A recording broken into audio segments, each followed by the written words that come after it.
বিসমিল্লাহির রহমানির রহিম। জাবালে নূর চ্যানেলের পক্ষ থেকে স্বাগতম।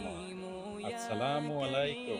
সম্মানিত দিনদার ভাই বোন বন্ধুরা, শত্রু দমনের আরও একটি আমল নিয়ে হাজির হয়েছি।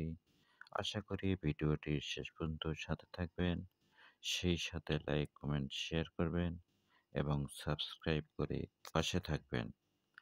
শত্রু দমনের জন্য, শত্রু ধ্বংসের জন্য, শত্রুকে নির্দেশ করার জন্য এই আমলটি করতে পারেন।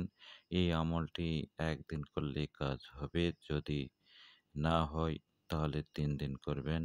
যে কোনো দিন এই আমলটি করা যায়। তবে এই আমলটি করতে হলে অবশ্যই প্রখর রৌদ্রের মধ্যে দাঁড়িয়ে আমলটি করতে হবে। দিনের বেলা, দুপুরবেলা, দুপুর 12টার দিকে এই আমলটি শুরু করবেন। খালি মাথায়, কোনো খোলা স্থানে খালি মাথায় এই আমলটি শুরু করবেন। ইনশাল্লাহ শত্রু আপনার পায়ে ধরে মাপ চাইবে, শত্রু ধ্বংস হয়ে যাবে, শত্রু আর শত্রুতা করার মতো সাহস থাকবে না। তবে এই আমলটি অবশ্যই কোনো প্রকার অন্যায়ভাবে করা যাবে না। সন্দেহমূলক এই আমলটি করা যাবে না। শত্রুতামূলক, হিংসামূলক এই আমলটি করা যাবে না। করলে নিজেরই ক্ষতি হতে পারে।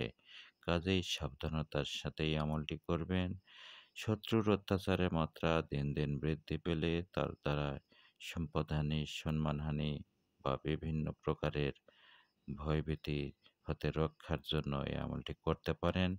শত্রুর শত্রুতা নিশ্চিত হয়ে এই আমলটি করবেন। অন্যায়ভাবে অযথা কাউকে হয়রানি করার জন্য, শাস্তি দেওয়ার জন্য এই আমলটি কখনোই করবেন না। এই আমলটি করবেন দুপুর 12টার সময়, খোলা ময়দানে, খালি মাথায়, রৌদ্রের মধ্যে দাঁড়িয়ে। এক মুঠি মাটি, এক মুঠো মাটি সংগ্রহ করে নেবেন, হাতে মাটিটি রাখবেন। এরপর সূরা লাহাব, বিসমিল্লাহ সহ 7 বার পাঠ করবেন। এরপর সূরা নাস 7 বার পাঠ করবেন, সূরা কুরাইশ 7 বার পাঠ করবেন।